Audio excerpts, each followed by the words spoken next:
At 7:30 in the morning on June 6th in the year 1944, Private Vinton Dove crouched behind an armored bulldozer on Omaha Beach, while German guns tore through the fifth wave like paper, and he felt the crash of every burst in his chest as if the metal around him were breathing, with fear but refusing to break, and he knew he had no choice except to stay low and wait for the moment when he would be told to move forward.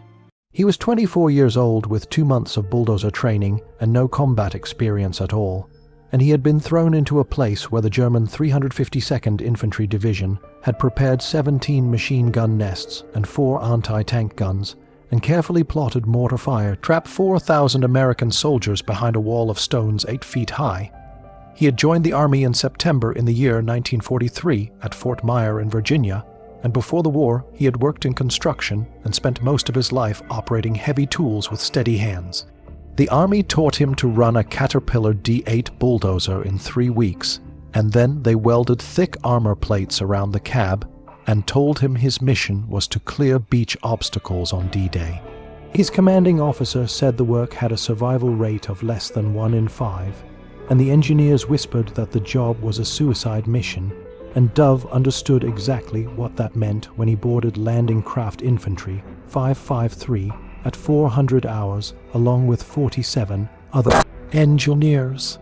The men around him carried mine-clearing tools, and some carried long Bangalore torpedoes, while others had metal detectors strapped to their backs, and the sea outside slammed into the hull with 6-foot swells that made the craft roll like a dying animal, and men vomited into their helmets because it was the only container they had. At 7:15, an 88mm shell punched through the side of the craft and killed 11 engineers in an instant, and Dove felt the shock of the blast slam upward through the deck plates as seawater poured inside, and the vessel listed 15 degrees to port, while men scrambled toward the front ramps because they knew another shell could come at any moment. One more screamed overhead and exploded in the surf 50 yards in front of them, and at 7:28 the ramp dropped and Dove drove the bulldozer into water that rose to his neck as the waterproofed engine coughed once then caught, and he pushed forward through spray and smoke toward a dark line of shingle 200 yards away, while machine gun tracers carved glowing paths through the gray morning light, and bodies drifted across the blade. The 37th Engineer Battalion suffered the heaviest losses of any engineer unit on Omaha Beach, and by 800 hours 24 of the men were dead, including the battalion commander and company. I could not reach exit Easy 3 because of the artillery fire, and Company B lay pinned flat at the waterline, while Company C lost nearly 1/3 of its strength before touching dry sand. Dove reached the shingle bank at 7:42, and Private William Shoemaker, who was his relief operator, crouched behind a destroyed Sherman tank 50 yards to the left, while German gunners marked every bulldozer as a priority target, and 2 other operators had already been killed, and their machines burned at the edge of the water. Behind the shingle bank stretched a deep anti-tank ditch 9 feet deep and 12 feet wide, running the entire length of exit Easy 1, and concrete roadblocks reinforced with railroad rails sealed the road itself. And beyond that line, German guns and pillboxes overlapped their fields of fire so perfectly that no infantryman could move 5 steps without being cut down. 4,000 American soldiers from the 1st and 29th Divisions huddled behind the stones with no cover and no way forward, and mortar fire landed every 60 seconds because the Germans had the coordinates pre-registered, and each blast tore men apart in groups of 3 and 4. The plan had called for heavy bombers to destroy the defenses before the landing, and 480 B-17 and B-24 bombers dropped 1,300 tons of bombs. But the bombardiers misjudged the release because of clouds, and every bomb landed 3 miles inland, and not one German fortification was damaged. The plan had also called for Navy destroyers to shell the strong points for 40 minutes, but the fire lasted only 15, and most shells fell short or sailed far beyond the target, so the concrete bunkers survived untouched, and the German gunners climbed back to their weapons. 32 amphibious Sherman tanks were supposed to reach the beach first and suppress the defenses, but 27 sank in the rough sea, and only 2 reached Dove Sector, and both were destroyed by German anti-tank guns within 12 minutes. Dove understood the math as well as any engineer. Exit Easy One was supposed to be the main road off Omaha Beach. Tanks needed it, trucks needed it, artillery pieces needed it, medical vehicles needed it. None of those things could move until someone knocked through the shingle bank, filled the anti-tank ditch, and cleared the roadblocks, and the only machines capable of doing that work were bulldozers, yet nearly all were already destroyed.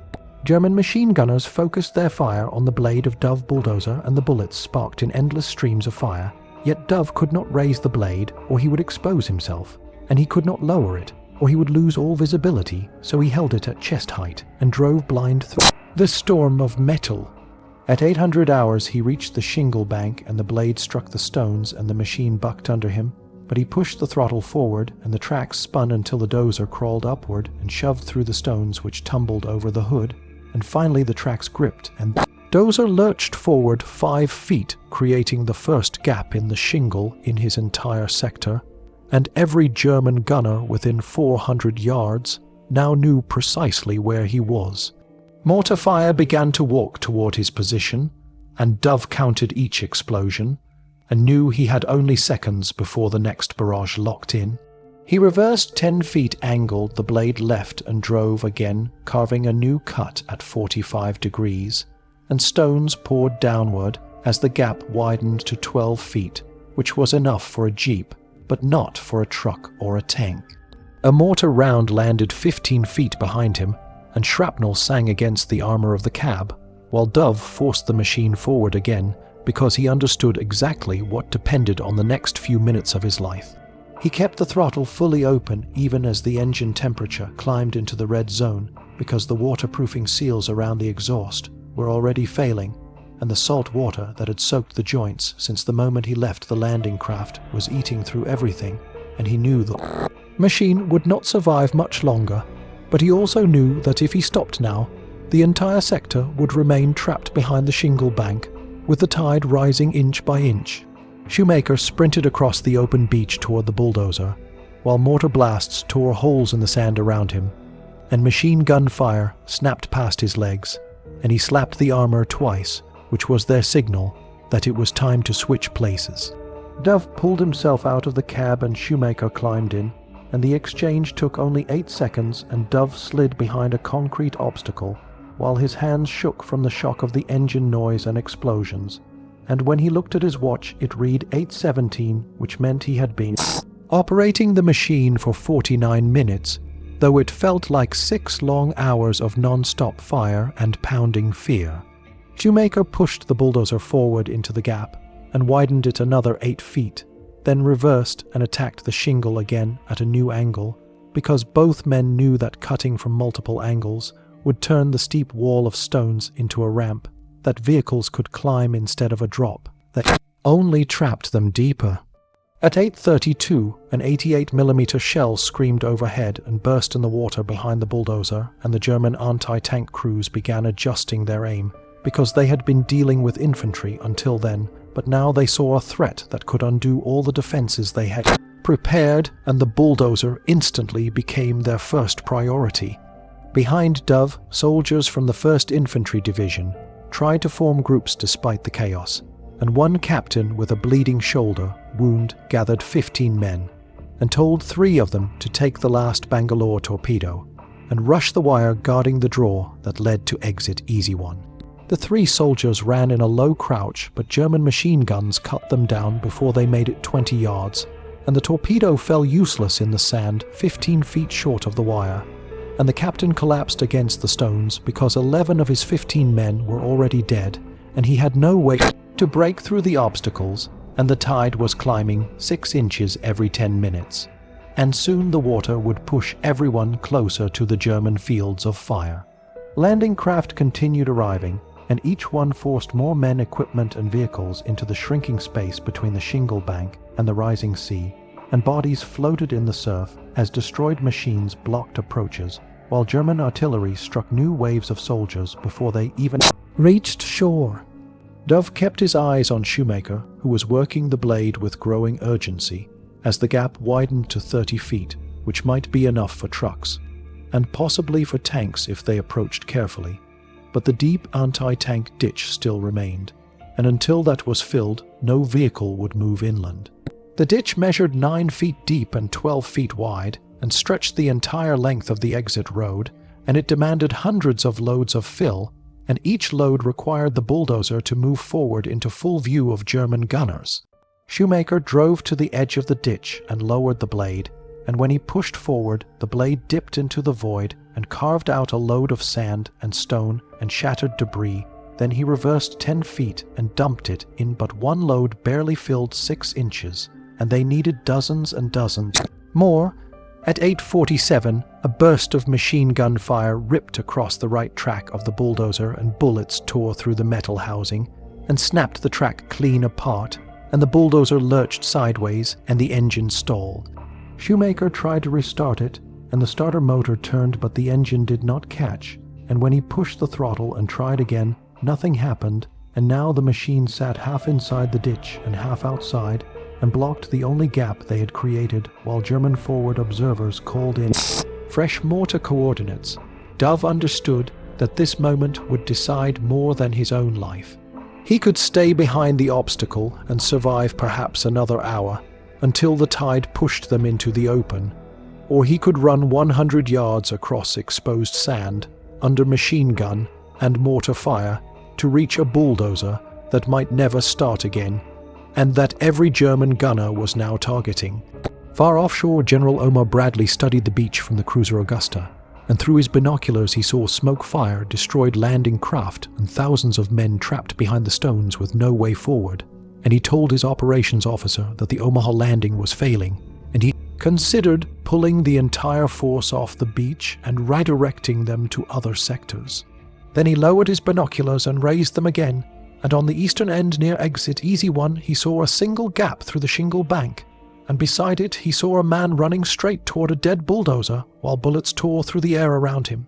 Dove ran with his head low and his shoulders hunched, and tracers sliced the air 2 feet above him, while mortar blasts kicked sand into his face and shrapnel hissed past his helmet, but he refused to slow down. 50 yards, 60 yards. His boots slid in the wet sand, and he stumbled once but kept going until he reached the bulldozer at 8:53, where Shoemaker was still trying to start the engine. Dove climbed onto the damaged track housing and saw salt water flooding the air intake, and he tore off the wing nuts and pulled the filter, and water streamed out in a steady flow, while the engine coughed once, caught for a second, then died again because the seal had failed and the fuel had taken on water. A burst of machine gun fire punched through the blade, and one round tore through the roof of the cab only 6 inches from Shoemaker head. But the man kept trying the starter because neither of them were willing to accept that the machine might be finished. Dove dropped to the ground and inspected the broken track, and saw that 3 links had snapped completely, and under normal conditions this would take 4 men 2 full hours and a set of proper tools inside a maintenance tent. But they had none of that, and they were standing in an anti-tank ditch, under direct fire, with the survival of thousands resting on the next few decisions. The tide behind them continued advancing, and landing craft carrying the 18th Infantry Regiment circled helplessly offshore because there was no safe space to unload, and every new wave of soldiers was forced to cluster behind the shrinking strip of beach, and many of them fell before they even reached cover. At 900 hours, 3 Navy destroyers, Comic Doyle and McCook, moved dangerously close to the shore, scraping bottom as they turned broadside to the beach, and opened fire with 5-inch guns at point-blank range, and their shells smashed into German positions and cracked bunkers and silenced machine guns long enough for Dove to act. He grabbed a crowbar from the toolbox and jammed it under the broken track and heaved with everything he had, and the metal shifted 6 inches. He repositioned and heaved again, and the track moved another 8 inches, which was close enough for the drive sprocket to catch. Shoemaker hit the starter, and the engine roared in a surge of black smoke as the governor misfired, and the RPM swung wildly, but the engine held, and Shoemaker engaged the left track, and the bulldozer pivoted hard to the right, while the broken track scraped and clattered, but did not fall away. Then he engaged both tracks, and the machine lurched out of the ditch. At 9:14, they returned to the impossible job of filling the anti-tank ditch, one load at a time, while German artillery adjusted their shots, and walked shells closer and closer with every salvo. But Dove and Shoemaker kept switching positions every 20 minutes, and not once did they stop, because they both understood that if the ditch did not fill, the entire landing might collapse, and everything that followed would be lost. Salt water poured from the air intake as Dove held the filter in his hand, and he knew the engine had been drowning since the moment the track snapped. And he also knew there was no time for proper repair because German machine guns were already striking the bulldozer blade in a steady stream of fire, and each burst sent sparks flashing across the metal like angry stars. Shoemaker kept cranking the starter even though each attempt felt weaker than the last, and one bullet punched through the roof of the cab only 6 inches from his head. But he did not stop because both men understood that the entire beach depended on this single machine, and if it died for good then, thousands would remain trapped behind the stones.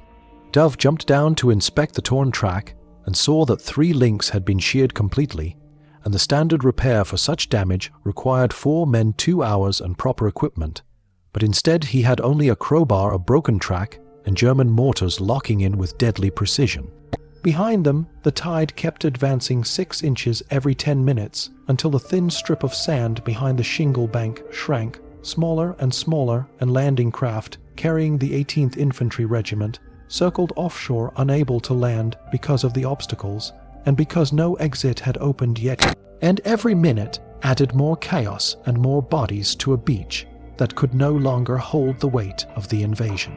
At 900 hours, Navy destroyers moved closer to shore than their captains had ever intended, scraping their keels across the bottom, as they swung broadside and opened fire with 5-inch guns at point-blank range, and their shells smashed German fortifications and cracked bunkers and silenced machine guns long enough for Dove to act without being killed instantly.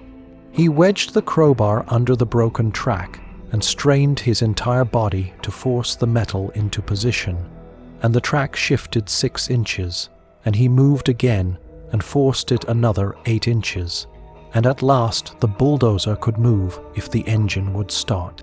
Shoemaker tried again, and the engine coughed black smoke and caught with a rough, uneven growl, and the governor surged and dropped, but it held, and Shoemaker engaged the left track, and the machine pivoted right while the broken track clattered, but did not fall away, and then both tracks strained forward, and the bulldozer crawled out of the ditch.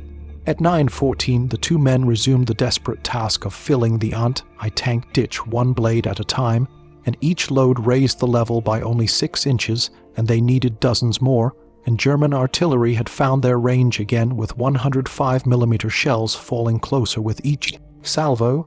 The rounds landed 100 yards behind them, then 80 yards, then 60, and the whistle of each incoming shell felt like the sound of a hammer striking metal right beside their ears, yet they did not break rhythm because the job mattered more than fear.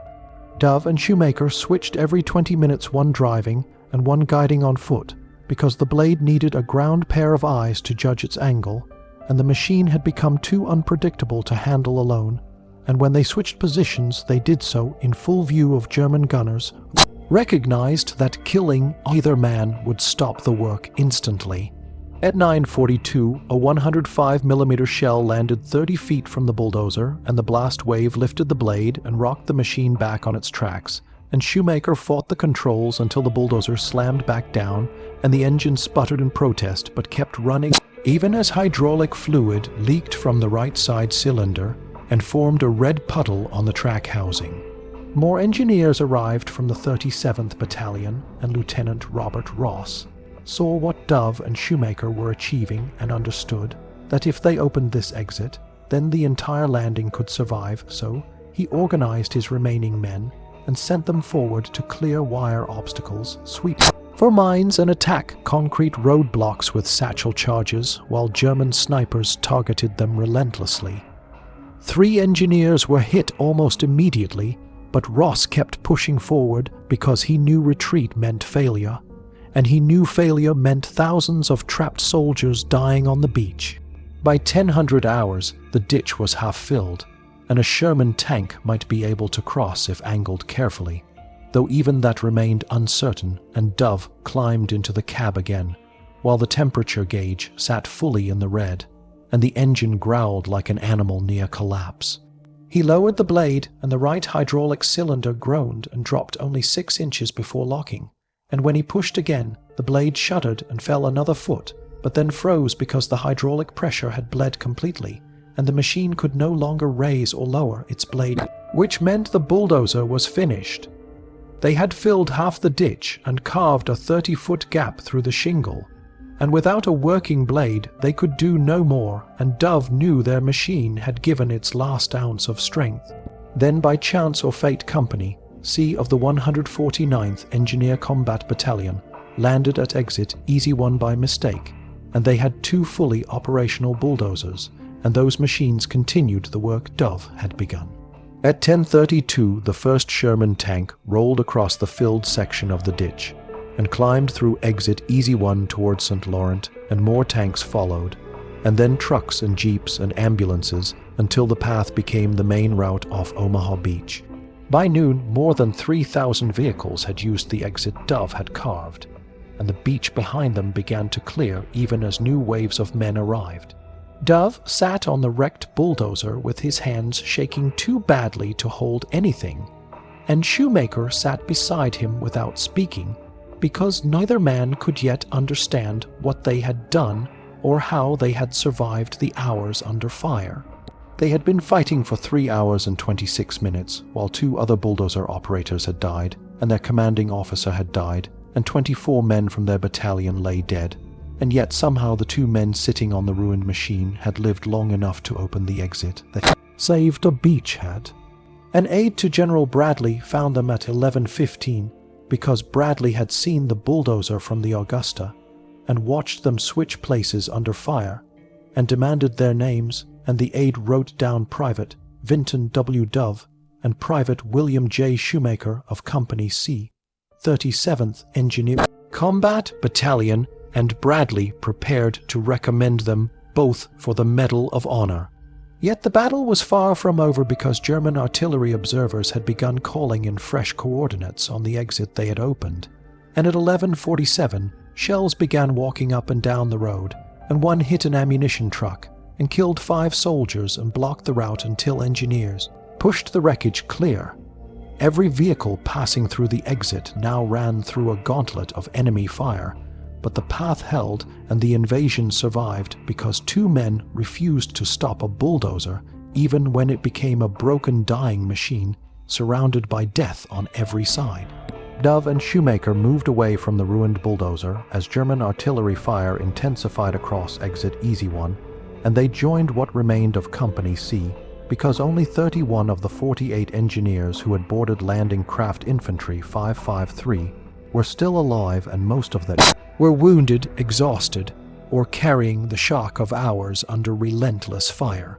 11 had died when the first shells struck their landing craft, and 6 more died on the beach itself, and now the survivors formed small work groups to drag wounded men toward aid stations, clear obstacles, sweep for mines, and guide vehicles toward the newly opened exit. By noon, the 37th Engineer Battalion had opened 3 exits in their sector, including Easy 1, Easy 3, and another gap between the 2 and other engineering battalions. Further west opened additional routes, until at last Omaha Beach was no longer a trap. Vehicles began flowing inland and reinforcement. Waves finally had space to land, though the cost had been severe. 5th Corps reported 2,300 casualties by the end of the day, and the 1st Infantry Division had lost 1,190 men, while the 29th Division lost 743, and engineer units alone had suffered 441 casualties, many of them in the first 3 hours when the exits remained closed, and men had nowhere to escape the killing fire. Dove worked through the afternoon even though his hands shook and his legs felt numb because he understood there was no room for rest, and he helped pull equipment from disabled landing craft, and he marked safe lanes with white tape, and he guided trucks around debris and through the gap at Easy One until the sun climbed higher and the adrenaline drained from his body and left only exhaustion in its place. At 16:30, General Bradley came ashore and inspected Exit Easy One and spoke with Lieutenant Colonel John O'Neill, who had taken command after the original commander died in the opening moments of the landing.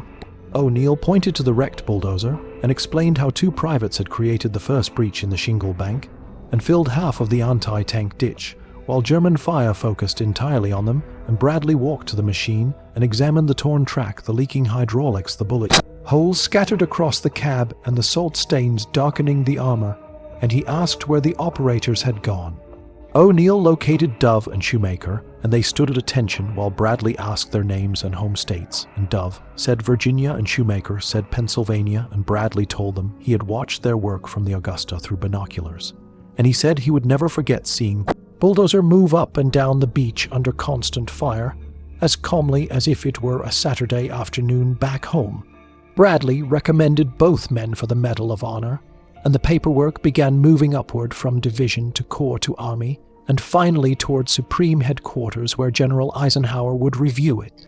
But somewhere 2 miles inland, German artillery observers were preparing new coordinates, and at 11:47, shells began striking the exit road with growing accuracy. The first salvo hit 50 yards east of the gap, and the next struck 30 yards west, and the third fell directly onto the road, where an ammunition truck detonated and killed 5 soldiers and blocked the exit for 12 minutes until engineers pushed the burning wreck aside. German gunners continued walking shells up and down the route, attempting to choke the flow of vehicles, and each driver who passed through Easy One ran a deadly gauntlet of falling steel and dust-filled air. But the path remained open, and that was all that mattered because the landing force could not fail now that the exits existed. Dove and Shoemaker remained with their company and continued clearing debris and marking mines, because there was still work to do even after the exit had opened, and by late afternoon the worst danger had passed, though enemy artillery continued sporadic fire that shook the beach and rattled nerves. When the Medal of Honor recommendations reached Supreme Headquarters in early July, Eisenhower reviewed them personally, and he downgraded both to the Distinguished Service Cross with no explanation, and some officers later speculated that Eisenhower used an unofficial quota, or that he believed engineer work was not direct combat, or that he misunderstood what had occurred at Exit Easy One, though none of these theories were confirmed. Bradley was furious because he believed both men deserved the highest honor available, and he thought the decision was unjust, but Eisenhower's ruling was final and could not be challenged. In August, Dove and Shoemaker received their Distinguished Service Crosses from Major General Clarence Hubner, and the citation described their extraordinary heroism under fire, their initiative in restoring a disabled bulldozer, and their vital role in opening the principal exit off Omaha Beach. After the ceremony, Dove returned to duty as if nothing special had occurred, and the 37th Engineer Battalion pushed inland with the advancing front building bridges, clearing roads, removing mines, and preparing airfields, while combat continued to tear across France. Dove was wounded twice more during the war, once in September 1944, when a German mortar barrage near Nancy struck his squad and sent shrapnel into his left leg and right shoulder, and once in February 1945, near Prum, Germany, when shrapnel from another mortar blast lodged near his spine and could not safely be removed. The wounds were painful, but not enough for evacuation, and Dove refused to leave his unit, and continued working with the engineers as they advanced over hundreds of miles across France, Luxembourg, Belgium, Germany, and Czechoslovakia, building and clearing and repairing everything the front required. When the war ended on May 8, 1945, Dove had earned enough service points for immediate discharge, but Army paperwork required 3 months to process, and he spent the summer performing occupation duties until he sailed home on August 23rd. The transport ship reached New York on September 6th, exactly 15 months after D-Day, and Dove processed through Camp Kilmer in New Jersey, and then rode a train to Virginia where his wife met him at the station. They had been married 2 years, yet spent only 6 months together before he shipped out, and she had written him 212 letters during the war, and he had written back 97 times, but now that the war had ended, letters were no longer needed, and they settled into a small town outside Richmond, where Dove returned to construction and operated heavy equipment for 38 more years. He retired in 1983 and lived quietly, raising 3 children and avoiding attention, and he never joined veterans groups, never attended reunions, never displayed his medal, and when people asked about the war, he always changed the subject and said other men had done more, and he had only done his job because that was the truth as he understood it. He rarely spoke about D-Day even to his family, and when his son asked him in later years whether he considered himself a hero, he answered with the same quiet certainty every time. The heroes were the men who did not come home, and he had simply been lucky enough to survive. Dove returned to quiet work, but history was not finished with what he had done, because engineers later studied the events of D-Day and calculated something that none of the surviving men found easy to believe.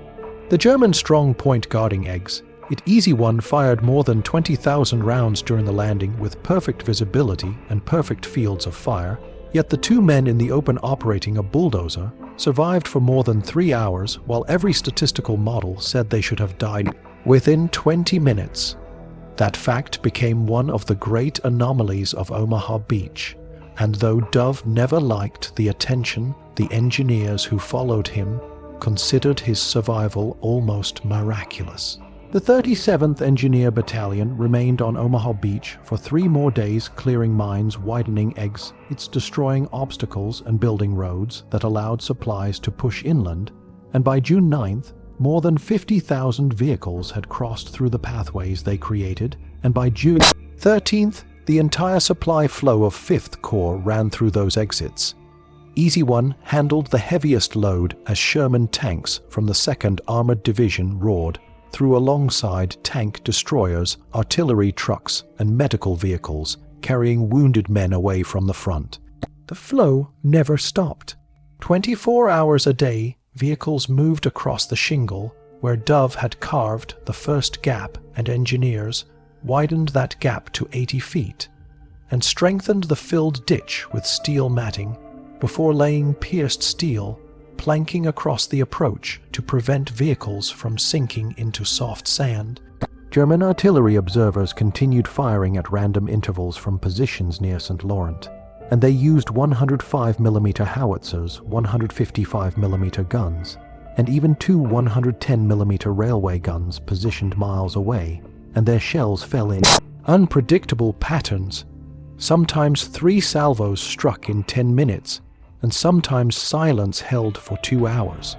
Experienced engineers learned the sound of distant German guns and learned to count 17 seconds between the firing and the impact, which gave them just enough time to dive for cover or flatten themselves behind equipment.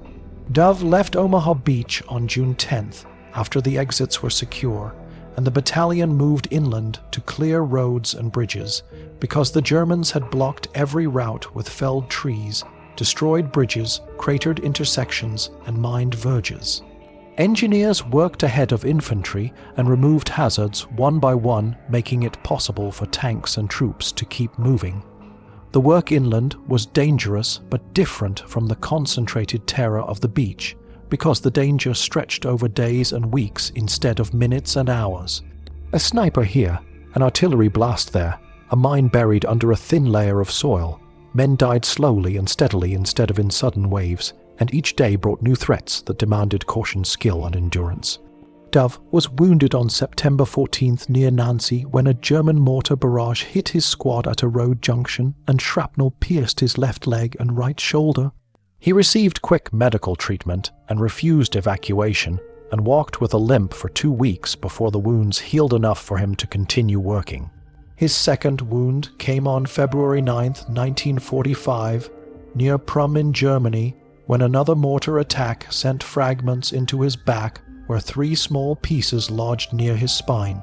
Army doctors decided it was too risky to remove them, and they remained in his body for the rest of his life, setting off metal detectors at airports in later years. Dove earned a Purple Heart with Oak Leaf Cluster for his 2 wounds, though he never mentioned the award to anyone, and when asked about decorations, he said the Distinguished Service Cross was more than enough recognition, and that he did not need extra honors for getting hit by shrapnel.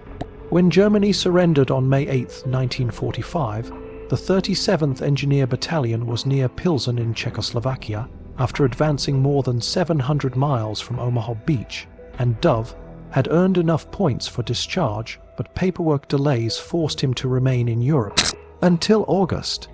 He sailed home on August 23rd and reached New York on September 6th, exactly 15 months after D-Day. And when he stepped onto American soil again, he felt the weight of the war lift just slightly, even though the memories never left him. He traveled to Virginia and reunited with his wife and settled into a life that felt almost impossibly quiet after the chaos of Europe. He returned to construction and operated heavy machinery for the same company for 38 years. He raised 3 children. He avoided publicity and attention. He never marched in parades or joined veterans groups. He never displayed medals on the wall. His Distinguished Service Cross stayed in a drawer, and when people asked about the war, he gently changed the subject.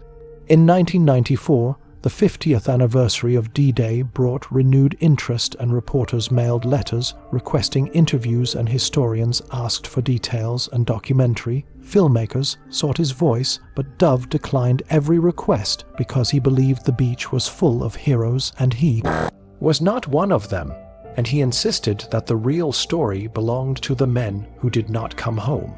His family eventually convinced him to donate his uniform and medal to the Engineer Museum at Fort Leonard Wood, and the ceremony took place in September 2003, when Dove was 83 years old and frail, but determined to stand for the moment.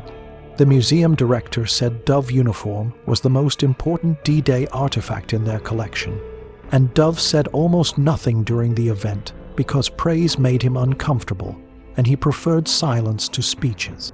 His son spoke for him and explained that Dove never considered himself special and never wanted recognition, and the director replied that Dove actions on June 6th were the difference between success and failure at Omaha Beach, and that without the gap he opened the landing might have collapsed. Dove listened quietly. He accepted the handshake. He walked away. That ceremony marked the last public moment of his life because Dove died 3 months later on December 19, 2003, from heart failure at the age of 83, and was buried outside Richmond with full military honors and a flag-draped coffin and a 3-volley salute. His Distinguished Service Cross rested beside the casket because the medal he had kept hidden in a drawer for 59 years finally stood in the open for others to see. The museum at Fort Leonard Wood keeps his uniform on permanent display, and visitors walk past the jacket stained with salt from the Normandy surf, the helmet dented by time, the boots still holding traces of Omaha sand, and many of them pause for only a moment before moving on without understanding the full mathematics of what Dove had accomplished. Those numbers were simple yet staggering. 4,000 men trapped behind an 8-foot shingle bank, no way forward, no way off the beach, rising tide shrinking the land every 10 minutes. German machine guns and mortars with perfect fields of fire. The entire landing balanced on the opening of Exit Easy One. 16 armored bulldozers assigned to Omaha Beach. Only 6 made it ashore. 5 were destroyed within the first hour. 1 remained, the one Dove drove, and if that one machine had failed, the invasion would have collapsed. Historians later wrote that without the gap through the shingle bank, the entire landing might have collapsed because Exit Easy 1 was the only route in the eastern sector that could be opened quickly, while Exit Easy 3 lay under heavier fire, and the western exits near Vierville remained blocked until late afternoon, and everything depended on one bulldozer that had no right to survive as long as it did. 16 armored bulldozers had been assigned to Omaha Beach, and only 6 reached land, and 5 of those were destroyed within the first hour. And that left 1 machine still running in the eastern sector, and that machine was Dove Bulldozer. If it failed, the gap stayed closed. If the gap stayed closed, Bradley would have ordered evacuation. Dove never cared for such analysis because to him the work had been a task like any other.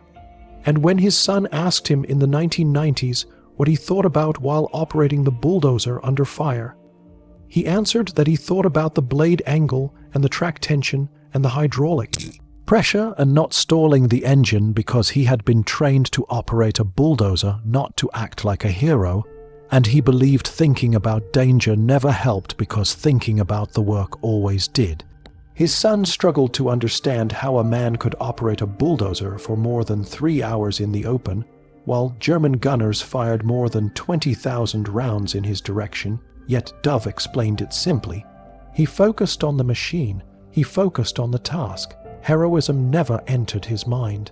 Bradley's recommendation for the Medal of Honor described Dove's extraordinary courage and his refusal to quit even when the bulldozer broke down.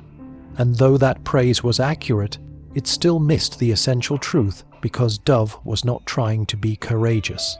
He was trying to complete a job. The heroism was the unplanned result of refusing to stop working.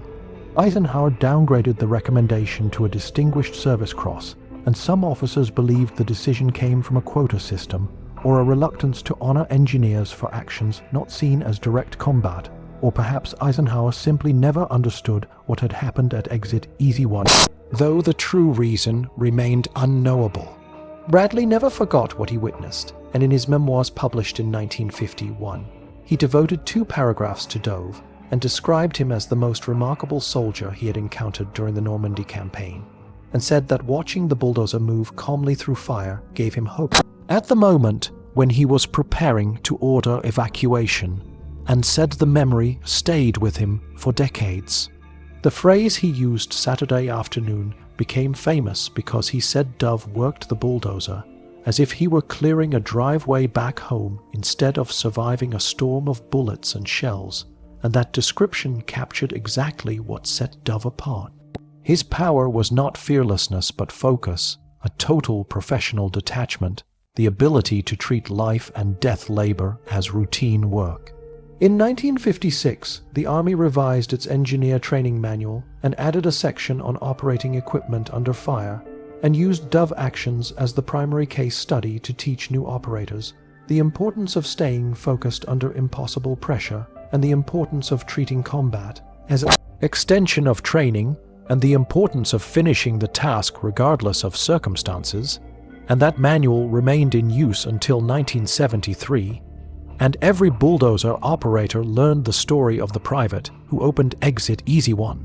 Within the engineer community, his name became legend, but outside it Dove remained largely unknown because no major films featured him and no best-selling books carried his story, and he lived quietly in Virginia where he worked construction, raised his family, and kept his medal in a drawer, and avoided D-Day anniversary broadcasts because he did not need news anchors to remind him of what he already remembered in perfect detail.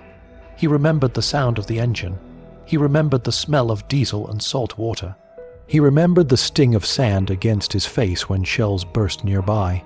But he remembered also the silence that followed when men stopped screaming. He rarely spoke of any of it. What weighed on him more than medals or memories was the number 24, because 24 men from his battalion died that day, including his commanding officer, the 11 men lost on landing Craft Infantry 553, and the men killed on the beach itself, and he survived while they did not, and to him that fact never balanced and no award could make sense of it. Statistical analysis, decades later, only deepened the mystery.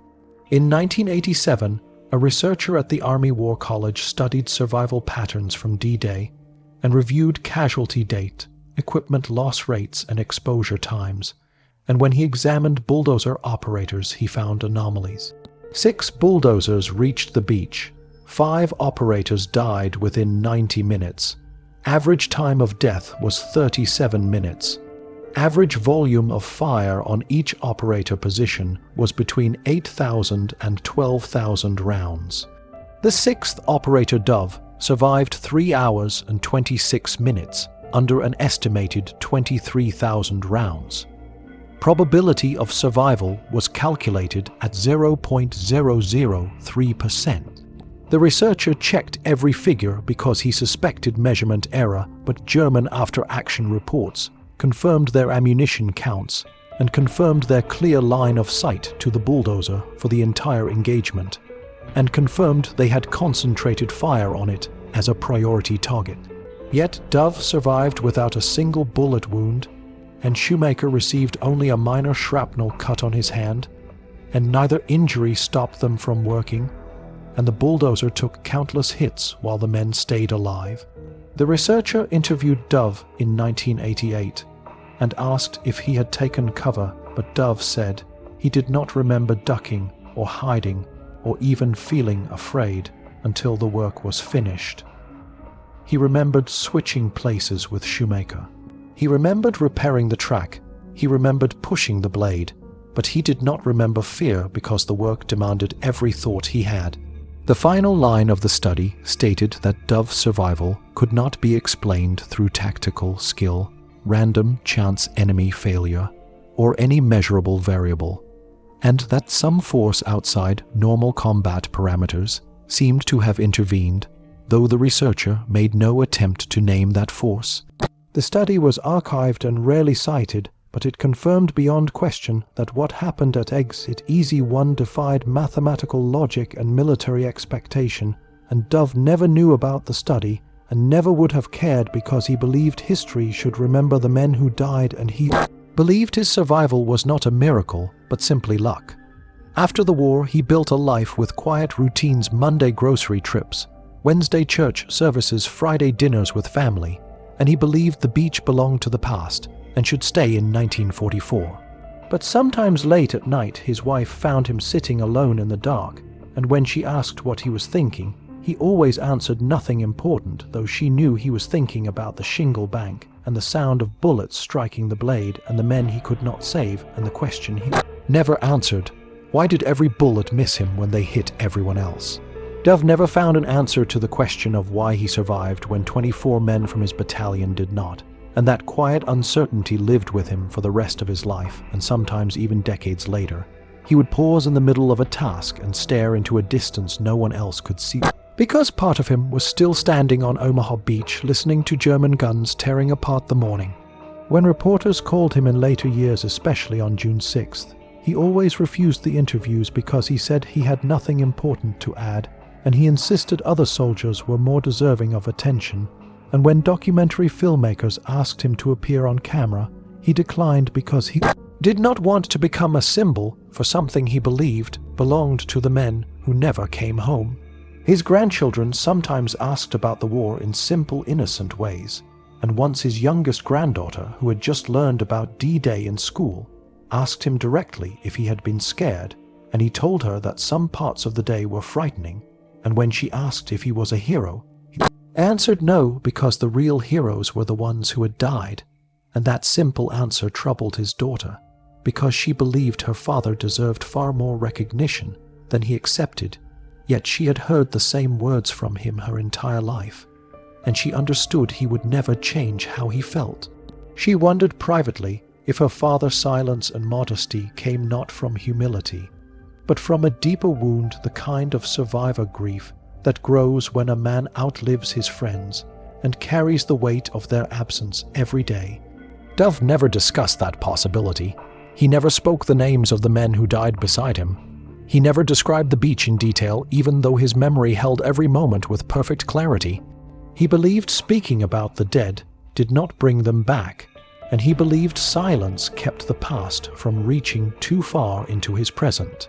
Yet, in 1987, when the Army War College researcher studied the survival statistics from Omaha Beach, he uncovered details that no one in Dove family had ever imagined. The numbers showed that Dove exposure time was more than 4 times longer than any other bulldozer operator, and the amount of enemy ammunition directed at his position exceeded 20,000 rounds, and German after-action reports noted multiple machine gun nests tracking and firing at the bulldozer continuously because they considered it a prime target. The researchers searched for tactical explanations for why the fire had failed to kill either operator, but the data offered none. The bulldozer had visible damage across its armor. The track had been destroyed, the hydraulics had failed. Bullets had pierced the cab. Mortar blasts had erupted mere feet away. Yet still Dove and Shoemaker continued working. The researcher interviewed Shoemaker as well, and Shoemaker recalled hearing bullets hitting the blade in a constant metallic heartbeat, and he remembered diving inside the cab while Dove ran across open sand, but he said he felt no fear at the time, only urgency to finish the task. When the researcher asked about the possibility of divine intervention, Shoemaker said he was not certain about such things, and Dove told the researcher later that thinking too hard about luck or fate did nothing to help the men who died and nothing to change what had already happened. The final page of the study stated that the survival of the two operators could not be explained by probability or tactics or environmental conditions, and was therefore considered a statistical outlier of extreme magnitude. Historians rarely quoted that part of the study because it offered no neat answer, only mystery. Dove never read the research. He did not know his survival had become a mathematical puzzle for analysts. He had already moved on decades earlier and built a life centered on small routines and family moments that anchored him to the present. Every year on June 6th, newspapers called his home and television producers sent requests, but he refused them all with quiet politeness and eventually stopped answering the phone on that date. His granddaughter asked him again years later what he had done during the war, and he told her he had operated a bulldozer and helped clear a road, and she asked if it was important, and he said it was a small part of a very large event, and she asked if many men had died, and he said yes, and that answer ended the conversation because he wanted to protect her innocence from the weight he carried. His daughter asked him privately why he refused to share his story, and he said because telling it changed nothing, and because he preferred to focus on the living. She did not argue because she had seen him wake from nightmares when she was young, and had watched the distant expression he wore when he believed no one was looking, and she knew he was still trying to make sense of something he never would. Yet the war did not end with his silence, because other voices continued to uncover the truth of what had happened at Exit Easy One. Lieutenant Colonel O'Neill, who took command after the first commander died, kept a private diary throughout the Normandy campaign, and in one entry written days after D-Day, he described Dove actions as the single most important contribution made by any individual soldier on Omaha Beach, and wrote that without the gap Dove opened, the entire eastern sector would have collapsed, and Bradley would have ordered evacuation, and the invasion could have failed. O'Neill never published his diary, but after his death in 2009, his grandson donated it to the National Archives, where historians cross-referenced the entry with official records, casualty reports, and battlefield maps, and confirmed his assessment was correct. The beach today bears no sign of the terror it once held, because the shingle bank is gone, the anti-tank ditch is gone, and the German fortifications are gone, and the wide paved road that tourists travel marks the place where Dove spent 3 hours under fire, clearing a path that saved an invasion. A small memorial near the exit honors the 37th Engineer Combat Battalion and lists the names of the 24 men who died. Dove's name is not included because he survived, and the memorial is dedicated to the fallen. But in 2004, on the 60th anniversary, someone added a metal plaque that reads this ex. It was opened under fire by Private Vinton W. Dove and Private William J. Shoemaker. Their courage saved thousands of lives. Shoemaker died in 1998 from a heart attack at the age of 76, after serving several more years in the Army, including 2 tours in Korea, and he and Dove exchanged Christmas cards for half a century without ever meeting again in person and without speaking on the phone. Because their bond existed in silence built on a morning in June, when the two of them faced impossible odds and refused to stop working. The Engineer Museum at Fort Leonard Wood expanded its D-Day exhibit in 2014 for the 70th anniversary and kept Dove uniform as the centerpiece, but added a recovered section of the bulldozer blade that Dove had used, and the metal was rusted and pitted and scarred by bullets. Strikes that looked like frozen echoes of the fire he once endured.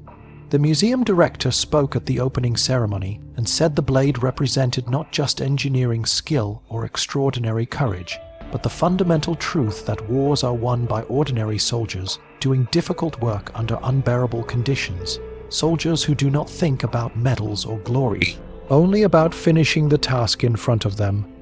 Dove would have disliked that speech because he believed praise belonged to the dead, not to him, but he had passed away in 2003 and could no longer object, and the museum finally told his story without interruption. They told visitors about the private from Virginia who operated a single bulldozer while German guns poured 20,000 rounds toward him, and somehow every one of those bullets missed. They told the story Dove never wanted to tell himself. They told it completely, and they told it truthfully, and at last the world understood what he had done. Dove never tried to explain why he survived that morning, because he believed some questions were meant to remain unanswered, and whenever anyone pressed him about it, he would simply say the past was past and talking about it would not change the outcome. His wife understood that his silence was not indifference, but a shield he built over years to keep certain memories from tearing open. She sometimes found him sitting alone late at night in a dark room staring at nothing, and when she asked what he was thinking, he always answered nothing important, though she knew that in those moments he was back on the beach listening to the roar of German guns and the metallic scream of bullets slamming into the blade of the bulldozer. She knew he was remembering the smell of diesel mixed with salt water, and the thunder of mortar blasts landing close enough to shake the bones in his chest. She knew he was thinking about the men who had died around him and the question he had never resolved. Why did all those bullets miss him when they hit everyone else? For Dove, the question never had an answer that brought comfort. Chaplains said maybe it was divine providence. Some officers told him it was tactical luck. Fellow soldiers said it was fate. Dove said he did not know. He only knew that he had been trained to operate a bulldozer, and that on June 6, 1944, that skill was needed. 20,000 men were trapped behind a wall of stones 8 feet tall, with the tide rising and the enemy controlling every inch of the beach. Someone had to cut a path through the shingle. Someone had to fill the anti-tank ditch. Someone had to take the risk, and that someone happened to be a 24-year-old private from Virginia. The official history of the 37th Engineer Combat Battalion mentioned Dove in only 3 paragraphs, saying, "He cleared the first opening through the shingle at exit, Easy One saying he worked under continuous fire, and saying he received the Distinguished Service Cross." The tone was factual and without emotion because official records often leave out the human weight of what truly happened, but Lieutenant Colonel O'Neill, who took command after the original commander died, wrote something different in his personal diary. He wrote that Dove actions were the single most important contribution by any individual soldier on Omaha Beach. He wrote that without that gap, the entire eastern sector would have collapsed and the landing would have failed. He wrote that Bradley would have ordered evacuation. O'Neill's diary remained unseen for decades until 2009, when his grandson donated it to the National Archives, where historians reviewed the entry and compared it with the operational records and casualty numbers and tactical maps and confirmed its accuracy. They concluded that Exit Easy One was indeed the critical breakthrough, and Dove Bulldozer was the deciding factor that allowed the landing to succeed. Today, the beach bears no resemblance to what Dove saw on that grey morning. The shingle bank has vanished. The anti-tank ditch has been filled and forgotten. The German bunkers have collapsed.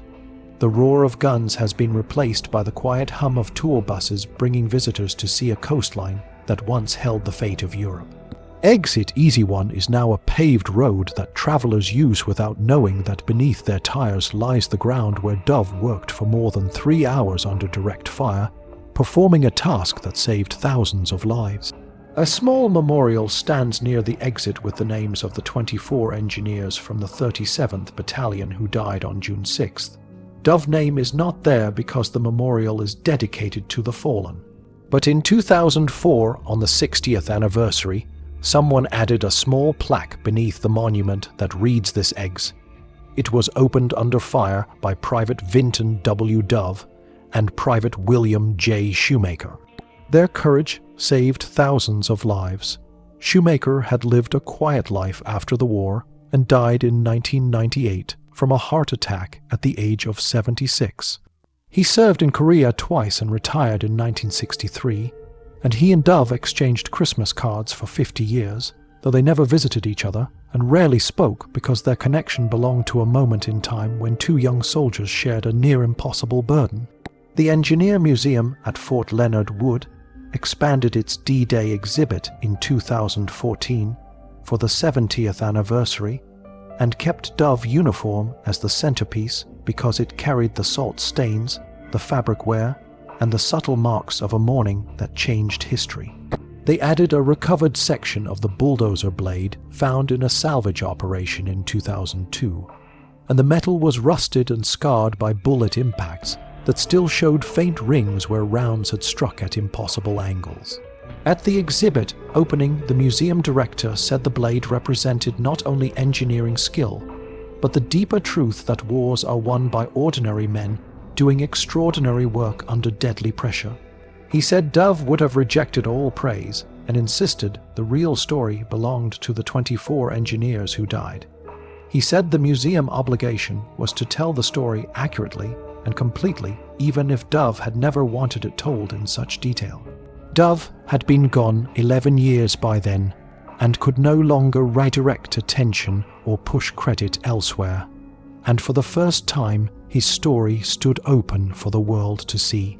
Visitors now stop at the glass case that holds his Distinguished Service Cross, the same medal he kept hidden in a drawer for 59 years, and they read the placard that describes how he operated a bulldozer under fire for 3 hours while more than 20,000 German rounds were directed at his position, and not a single one of those bullets struck him.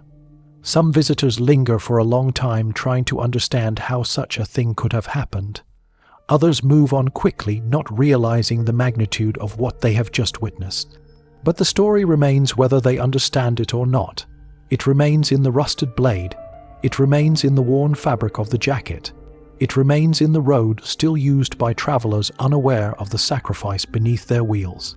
Dove would not have wanted speeches or monuments or long explanations. He believed in work, not glory. He believed in silence, not praise. But history remembers even when the man wishes to be forgotten. It remembers the private from Virginia who drove a bulldozer through fire so fierce that mathematics said he should have died within minutes, yet he endured for hours because the mission demanded it. It remembers the morning when thousands of lives hung on a single machine operated by a single man who refused to stop. And it remembers that sometimes the greatest acts of heroism come not from soldiers seeking honor, but from men who simply keep working because the job is not finished and because others are counting on them. Dove's story continues because every vehicle that travels eggs. It easy won every visitor who walks the quiet sand. Every historian who studies the beach unknowingly retraces the path he carved, and the world he helped save continues moving forward because on that day in 1944, a young engineer chose to climb into a bulldozer and refused to quit no matter how many bullets fell around him. If you want more forgotten war stories told with truth, grit, and no filters, subscribe now. Your support keeps these missions alive.